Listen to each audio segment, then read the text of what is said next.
Oui, bonjour à vous tous. Merci de m'avoir invité. Je vais essayer de vous présenter un petit peu déjà la commune pour situer les choses et les biens de section. Pour moi, les biens de section sont d'une étrange modernité. Et je vous expliquerai pourquoi. Je pense cela. Donc, vous avez une petite photo du bourg-centre. On va essayer de dérouler, s'il vous plaît. Voilà, alors le Chanaleille se situe aux confins de la Lozère. Nous avons 212 habitants sur cette chaîne de la Margeride.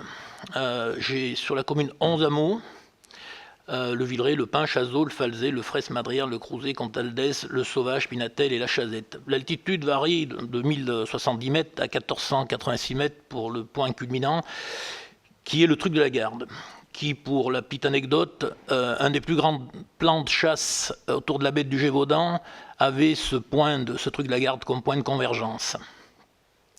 La superficie totale de la commune est de 4852 hectares, dont 1776 hectares de biens de section. Donc, c'est pas rien. Alors là, nous avons fait la signalétique sur la commune. Il faut savoir que le chemin de Saint-Jacques-de-Compostelle, le GR 65, traverse la commune dans sa longueur. C'est une source de revenus importante puisque j'ai 2 fermes-auberges. Le premier emploie 8 personnes à l'année à temps plein. Ce sont des agriculteurs, 32 agriculteurs qui gèrent.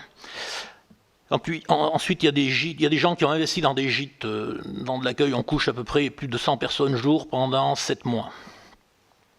Donc c'est un local qui a fait ce dessin. Vous avez la coquille Saint-Jacques, bien sûr, sur le côté.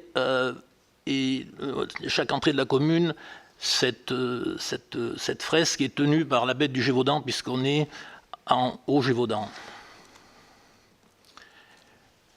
Alors, nous avons un patrimoine naturel et bâti d'exception. Nous avons une des plus grandes tourbières d'Europe. Je vais essayer de vous la montrer en vidéo, si ça veut bien marcher. Donc c'est quelque chose qui est sur notre site internet.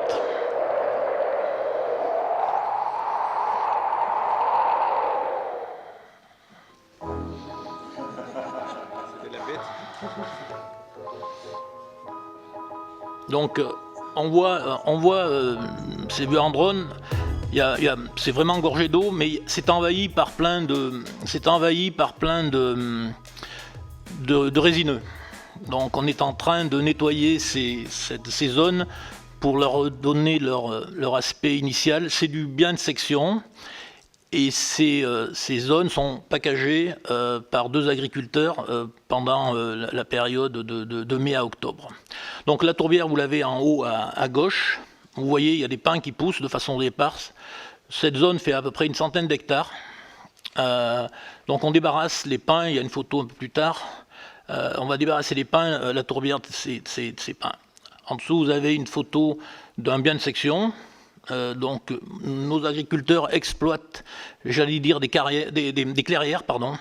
Des clairières, la moitié de la commune, ce sont de la forêt. Il y a bien sûr une faune et une flore remarquables. À côté, à droite, vous avez un boulonnin. Ce boulonnin il y a un arrêté de biotope dessus. Toutes ces zones humides sont classées Natura 2000. Ce boulonnin, il y a à Chanaleille, un petit peu, et surtout en Sibérie. Cet arbre, il a une centaine d'années, il fait 50 cm de haut. Donc c'est protégé. Vous avez un patrimoine bâti, je vous montrer notre clocher à peigne, l'intérieur de l'église romane du XIe siècle, un Christ sculpté par Caplin, un artiste de Haute-Loire. La commune Chanaleille, nous sommes très attachés à notre église, à ce domaine que vous avez ici en haut à gauche, qui est le domaine du Sauvage, qui est propriété du département depuis 1979. Il y avait à la base 1000 hectares sur cette propriété qui était le garde-manger des hôpitaux du Puy. En bas à droite, vous avez le château de Chanaleille. Bon, il faut savoir qu'ici à Paris, il y a la rue de Chanaleille. Donc ce château a été entièrement restauré par la famille Vosselin, par mon ami Pierre et Christiane Vosselin. J'ai amené Marie-Hélène Legrand ici présente et d'autres personnes visiter ce château. C'est Versailles au milieu de la Margeride. Nous avons la chance d'avoir un investisseur, des gens qui ont investi, qui sont prêts à investir sur le secteur. C'est le patron, pour ceux qui connaissent, d'Aromazone, cosmétique bio, quoi. Alors nous avons un patrimoine sectionnel, puisqu'on est là pour parler des sections, des croix, des fours. Le four en Lauze, on a refait la couverture l'an passé. Ce sont les gens du village qui ont refait la couverture. J'y ai participé. On était une dizaine à mettre la main à la pâte. Il y avait une couverture en tuiles qui se dégradait. Nous avons pas mal de fontaines. Celle-ci, j'ai pris cette photo-là parce que 1859, il y a plein de constructions. On est sur des constructions en granit qui ont été, à ce moment-là, construites. Alors, on s'est posé la question. Il y avait des bois de mines qui partaient. Il y avait un petit peu d'argent qui arrivait, donc les gens, à ce moment-là, il y a eu des investissements sur le bâti. En bas, vous avez la maison de la Béate, tout notre petit patrimoine, et nous avons terminé de retaper ces biens de section. La maison de la Béate, qui accueillit donc les gens malades, ça sur la section du Villeray, avec son four à côté, et son clocher de tourmente. Il faut savoir que la Margeride, c'est un pays assez rude. Vous avez vu l'altitude, et dans les temps ancestraux, vous voyez, il y a souvent des cloches, parce que les gens se perdaient Donc on a gardé et les marcheurs de Saint-Jacques peuvent profiter. La maison de la Béate, elle est entièrement, vous n'avez pas des photos de l'intérieur, mais elle est entièrement dans son jus d'époque. L'idée, c'est de montrer aux gens comment vivaient les gens chez nous il y a quelques décennies, quelques siècles. Alors l'activité agricole, c'est le pilier du territoire, même si je vous dis que l'activité Saint-Jacques-de-Compostelle et les vététistes, ça représente à peu près 450 000 € de revenus sur la commune, de chiffre d'affaires pour nos hébergeurs et restaurateurs. Sur les exploitations, j'ai 22 exploitations agricoles, il y a deux exploitations qui ont du mouton, il y a un caprin, 5 laitiers, et 14 qui font de l'aubrac principalement, de l'élevage de... Donc le Saint-Jacques, je vous en ai parlé. J'ai un garage, on a la chance d'avoir un garage sur la commune, une entreprise de charpente avec une dizaine de personnes. Et puis donc les biens de section, j'y viens. Tous les villages ont des terrains agricoles ou forestiers. Donc je vous ai mis un petit peu dans l'urgence, hier matin, j'ai fait cette petite projection. Section de Chanaleille, 571 hectares. Chazot, 188. La section du Falzé, 39. La section du Crozet, 116. La section de Madrière, 245. Section du Villeray-Pinatel, 274. La section du Fraisse, 9 hectares 40. Et la section du Pin, 334 hectares. Donc, précédemment, nous avions jusqu'en 2017, je crois, des commissions syndicales qui nous permettait de gérer ces biens de section. Depuis, il n'y a plus de commission syndicale, le revenu cadastral étant la référence, nous n'avons pas, malgré nos 1700 hectares, nous n'avons pas par section un revenu suffisant. Ce qui est dommageable, qui nous complique bien la vie. S'il y avait des commissions syndicales, je vais vous prendre un exemple, on est en train de faire de la régularisation foncière. Des fois, les gens ont empiété sur quelques mètres carrés, donc l'idée c'est de régulariser tout ça. Ça pose aucun problème à personne, ça semble naturel. On voudrait le régulariser, il va falloir faire voter les électeurs. Donc on va se retrouver là, au mois de novembre, décembre, à faire voter les gens, mais ils vont voter. Il y a une dizaine sur le village de Chanaleille, entre autres une dizaine de cas de ce type, donc on va les faire voter 10 fois sur. C'est une aberration totale qu'on n'ait pas j'incite là-dessus, de commission syndicale. Nous avons la plupart des forêts, sauf épicéas, sont packagées collectivement. Donc chaque section, les agriculteurs se débrouillent entre eux. Ils ont un nombre de bovins, ils choisissent, ils disent voilà, on va mettre 30 bovins, on est 3, ça fait 10 bovins chacun. Et puis il y a les terrains, j'allais dire, vraiment agricoles. Là, il y a un partage qui est fait sur chaque section. C'est-à-dire qu'il y a même une section qui, en 1995, a pris la décision de faire passer un géomètre. Il y avait une parcelle, mettons 33 hectares, si ma mémoire est bonne, elle a été coupée en 6. Elle était coupée en 7, pardon. Il y avait 6 agriculteurs et un lot vacant. C'est-à-dire qu'on a dans l'idée que, même aujourd'hui, si quelqu'un vient s'installer, on doit pouvoir mettre à disposition des terrains. Mon fils a quitté son ancien métier pour faire du fromage de chèvre, à Chenadeille. Il avait la ferme familiale, elle était de 13 hectares. Il a eu la chance de bénéficier de 3 hectares et demi. C'est peut-être pas énorme, mais ça a permis d'installer un jeune. Donc pour moi, c'est quelque chose, on est très attaché à nos biens de section. Quand il y avait des commissions syndicales, ça se passait très bien. Il y avait des ventes de bois. On réunissait la commission syndicale au printemps et à l'automne. La décision a été prise autour de la table. Moi, j'étais le 5e membre. J'ai toujours respecté le choix de la commission syndicale. La commission syndicale, il n'y avait aucun membre du conseil municipal qui en faisait partie. Par souci d'équité, elle était totalement détachée du conseil municipal. Ce qui leur permettait de se débrouiller entre eux. Il faut savoir qu'on est très attachés encore. Aujourd'hui, tous nos villages sont aménagés. Ce sont les gens des villages on a 2 balayeuses à la commune, on a fait l'acquisition de 2 balayeuses. Chaque village balaye son coin de porte, si je puis dire. Ça, c'était traditionnellement, jusque dans les années 80, il y avait des journées de prestation. C'est-à-dire que les agriculteurs consacraient un jour au printemps, un jour à l'automne, au bien collectif. On a tenu, au travers de ces balayages de rue, à poursuivre cette idée que l'on devait travailler ensemble. Demain, j'ai un comité des fêtes très dynamique, des associations dynamiques. On organise en août, on a eu 2 manifestations où cet été, on a réussi à avoir pratiquement, le 13 août, pratiquement 2000 repas. Il y a eu 1200 repas, plus... on est pratiquement arrivé à 2000 repas. Et le 15 août, il y a eu... je tiens à ce qu'il y ait une solidarité et à ce que les gens se parlent, vivent ensemble. C'était comme ça précédemment. On essaie de faire perdurer ces traditions. Je parle bien de traditions qui sont essentielles à la survie de nos communes.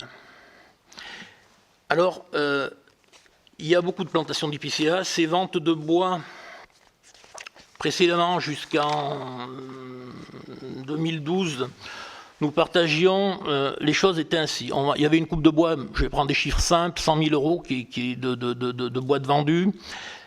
On remboursait le Fonds forestier national, puisque dans les années 65, c'était le Fonds forestier national qui avait payé les plantations. Tous les agriculteurs avaient participé à ces plantations. On leur avait dit, j'ai encore des anciens qui me disent, on leur avait dit un jour, vous aurez des revenus. Et puis, 2012...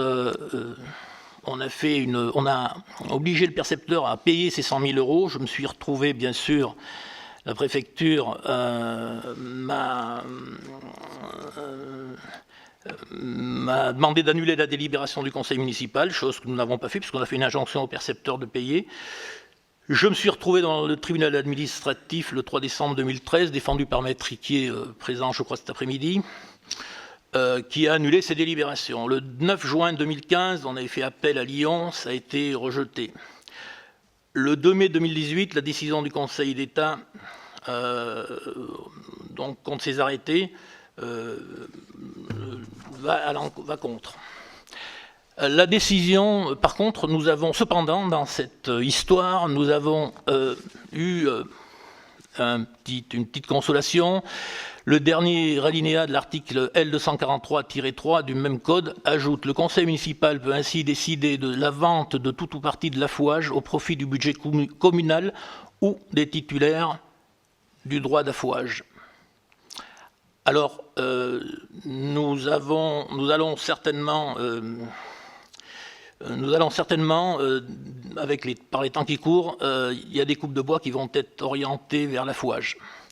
Mais l'ONF, ici présent, je suis ravi, nous avons une difficulté, c'est-à-dire que nous sommes propriétaires, mais on ne peut pas donner l'orientation que l'on veut à nos coupes de bois. C'est-à-dire qu'on va me dire, M. Châteauneuf, là c'est du bois d'œuvre. Alors je réponds à ça, pour chauffer la ville de Mende, il y a des chênes de la forêt de Troncé qui sont broyés. À la base, le chêne, c'est pas du bois d'affouage, c'est pas du bois pour le chauffage, c'est du bois d'œuvre. Donc on est quand même propriétaire, on se doit la priorité pour moi, c'est que les gens puissent se chauffer. Je vais vous prendre un exemple. J'ai 4 nouvelles familles qui sont arrivées en 2010 sur la commune.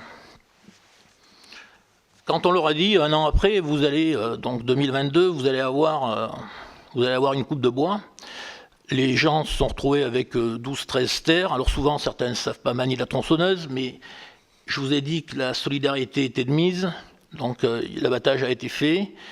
On leur a aidé à récolter leur bois.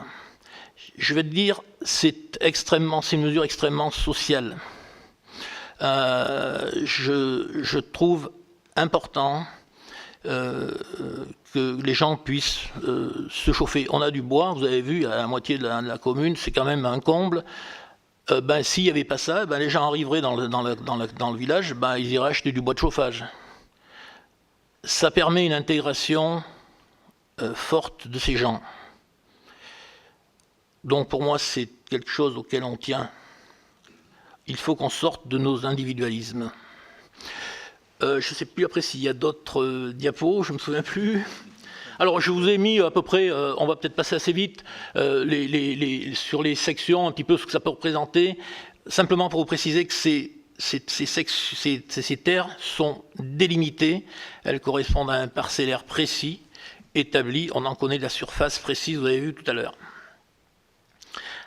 Alors aujourd'hui, moi, ce que je souhaiterais dire ici, je voudrais que, oui, on va aller sur les travaux, on va dire un mot sur les travaux d'entretien. Les pistes forestières, parce qu'il y a le risque d'incendie et d'exploitation forestière, on a fait cette année 7 km de pistes, on les fait en granit. Au début, on nous imposait, c'était du basalte qui était choisi. On a arrêté parce que les remarques, s'il y avait une très mauvaise intégration paysagère, donc on fait les routes en granit de façon à ce que les VTTistes, etc., puissent, que ça ne soit pas détonnant dans le paysage. Vous voyez à droite une photo, donc c'est la tourbière, vous avez vu tout à l'heure d'en haut, on coupe, on est en train, c'est la photo de date d'avant-hier, on est en train avec le lycée forestier, parce que l'idée c'est de faire travailler aussi ces jeunes apprentis. On est en train de couper une partie de c'est des pins, c'est souvent des épicéas, mais il n'y a pas énormément de volume. L'exploitation de tout ça, ça nous paye, ça va nous payer l'exploitation. La vente du bois, ça va partir pour faire des granules. Voilà. Donc l'idée, c'est d'essayer de retrouver notre mise. C'est pas évident parce que c'est du débardage pas forcément classique. En bordure, ça va, mais dès qu'on rentre dans la tourbière, il y a de l'eau et on doit protéger le milieu. Ensuite, je crois qu'il y a une photo avec des... voilà. Juste avant, merci. Donc là, c'est une photo de la tourbière à côté. Puis à côté, vous avez donc un lot d'herbes. J'ai pris cette photo parce que l'agriculteur, vous voyez, elle est malgré tout, elle est insérée dans un contexte forestier. Elle est gyrobraillée, elle est fauchée. C'est important. À côté, par contre, c'est de la bruyère. On n'y touche pas. Hein. Les deux photos sont pas. Il ne faut pas croire que. Voilà. Mais c'est simplement pour vous dire qu'il y a un entretien fait. Chanalay-Bourg, 14 agriculteurs dans les années 75. Aujourd'hui, ils sont 2. J'ai des photos un peu plus... donc les forêts d'épicéa, d'un côté vous avez la forêt naturelle qui est constituée de hêtres, et puis de l'autre côté vous avez les plantations d'épicéa qui ont une cinquantaine d'années. On est à 1400 mètres d'altitude à peu près. C'est pas du bois qui va avoir un grand avenir, on va dire. La preuve année, si on va aller un petit peu plus loin, les tempêtes successives de 99 ont anéanti plus de 80 hectares sur la commune. 2008 aussi, il y a eu de fortes chutes de neige. On s'est retrouvé avec des zones, 80 hectares, alors on a replanté un peu de mélèze dans un coin. On se retrouve avec des zones qui sont dans cet état. Et modernité parce que j'ai des investisseurs qui seraient prêts à faire une centrale solaire. Là, il y aurait une soixantaine d'hectares qui pourraient être dédiés à faire du solaire. On est en crise de l'énergie, donc ensuite, ça serait de donner ça ne va pas être replanté, on en a replanté un petit peu. Aujourd'hui, il faut savoir quand on coupe un hectare d'épicéa, grosso modo, ça nous permet de replanter un hectare d'épicéa ou autre. Donc, c'est pas d'un point de vue, vous avez vu, c'est pas des arbres très gros. À cette altitude-là, on est à 1410 mètres là, exactement. Donc, l'idée, ça serait de dédier ces zones à une autre activité. Dans ma réflexion, donc les sociétés en question nous permettraient d'avoir à peu près 3 000 euros l'hectare. Ce qui fait que vous comptez 60 hectares fois 30, ça fait une coquette somme. L'idée, c'est que cette somme, moi j'ai des agriculteurs qui vont arrêter là, dans les années qui viennent, dans les 3, 4, 5 ans à venir. J'ai une très grosse exploitation, là où ils sont 3, 4, il y a des robots de traite. Ils font de la fabrication fromagère. Il n'y aura pas de successeur. Personne ne peut reprendre ce type d'activité. Donc l'idée, ça serait de dire, ne pourrait-on pas dédier ces sommes à l'achat de ces exploitations pour les mettre à disposition des jeunes? Enfin, ça me semble pas dénué de sens. Ensuite, on a autre chose, j'ai vu passer dans les Pyrénées la prédation du loup. De cet été, nous avons subi plusieurs prédations. J'ai un éleveur qui, sur la commune à côté, a eu 9 attaques du loup. Ça crée des tensions, c'est bien l'introduction du loup, mais ça génère au niveau local de grosses tensions. Et ça rajoute du désespoir, de la désespérance, je l'ai dit en réunion, c'est de la désespérance. Moi j'ai vu des gens pleurer cet été, j'ai des photos, je peux vous montrer, c'est terrible quand vous arrivez sur une prédation. Quand l'éleveur est obligé d'égorger sa bête, parce qu'elle a les tripes à l'air, je vais parler crûment, c'est d'une extrême violence. Et c'est pour moi insupportable, moi j'ai rien contre le loup. Mais les gens qui introduisent, qui ont une vision parisienne, je dis ça ainsi, mais moi je les invite à venir chez nous. Je les invite à venir rencontrer des éleveurs. Alors je me suis dit, ces parcelles, on pourrait peut-être les clôturer. Les entreprises, c'était une partie de la négociation. Le revenu, c'est une chose, mais l'idée, ça serait de les packager. Les packager sous les panneaux de façon à ce qui est pas... J'ai des photos un petit peu plus loin, c'est des photos d'avant-hier. Il y a des herbes. Je vous laisse imaginer au mois d'août, c'est un vrai paillasson. Donc on va se retrouver avec des zones fragiles, sensibles, des milieux sensibles. On va se retrouver... on a donné à nos amis lozériens la possibilité de packager un petit peu parce qu'il y avait un gros risque d'incendie. Donc l'idée, ça serait d'essayer d'éliminer un petit peu, enfin de diminuer fortement ce risque. Et on pourrait packager avec des ovins sous les panneaux. Il y aurait un grillage adéquat, de façon à ce que le loup ne puisse pas pénétrer dans le parc. Enfin, ce sont des idées. Ce sont des réflexions que j'ai eues cet été, parce que, confronté à tout ça, c'est pas simple. Je voudrais dire un mot sur l'eau. Ça, c'est quelque chose qui me tient à cœur depuis 2008. On a fait de très gros travaux sur l'eau. Ça a payé cet été, parce que on n'a pas eu de manque d'eau. On est le château d'eau de la France, mais malgré tout, j'ai des graphiques, on suit les captages depuis donc plus de 10 ans. Des captages qui produisaient 350 mètres cubes en produisent 55. Donc malgré tout, alors on a fait des interconnexions qui nous ont permis de passer l'été. Et on n'est pas encore en période d'étiage. On y sera en fin d'année. Les résultats chaque année nous confirment l'étiage, c'est la fin de l'année.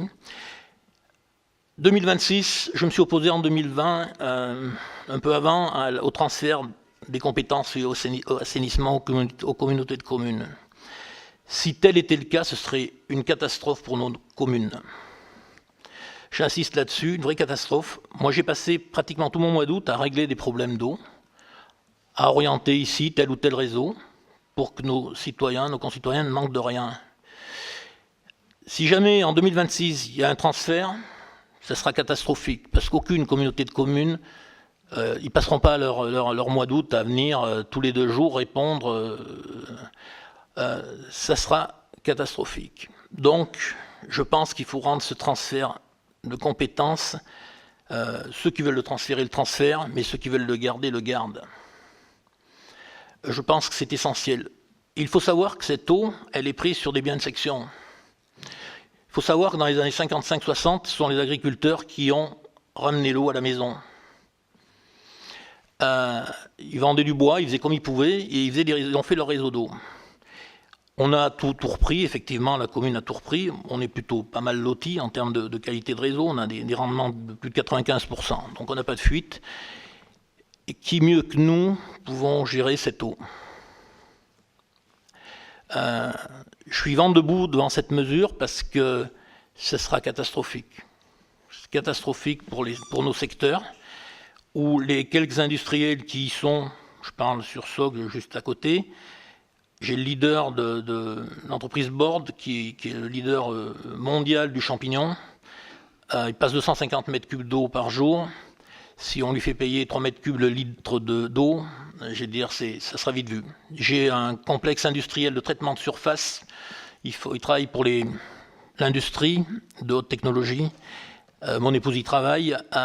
Pareil, ce sont des gros consommateurs d'eau. Si la gestion de l'eau nous échappe, ça sera terrible. Donc, en aparté, je voulais dire ça. Laissons aux communes cette compétence. Et ensuite, pour finir, les commissions syndicales, c'est quelque chose d'essentiel.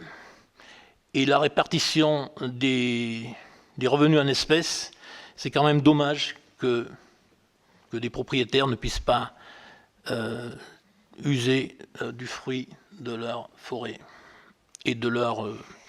pareil pour les solaires, il pourrait y avoir une partie, alors j'ai tout envisagé, même une partie de consommation qui serait dédiée à la section qui aurait la centrale. Bon, tout ça, c'est en cours, mais je pense que, oui, les sections pourraient être un avenir pour nos campagnes. Le champ solaire, c'est 70 millions d'euros d'investis sur une commune de 200 habitants. Ça crée de l'emploi, ça crée 2 emplois à l'année. Voilà, j'allais dire, aidez-nous, monsieur le sénateur. Merci. Merci beaucoup.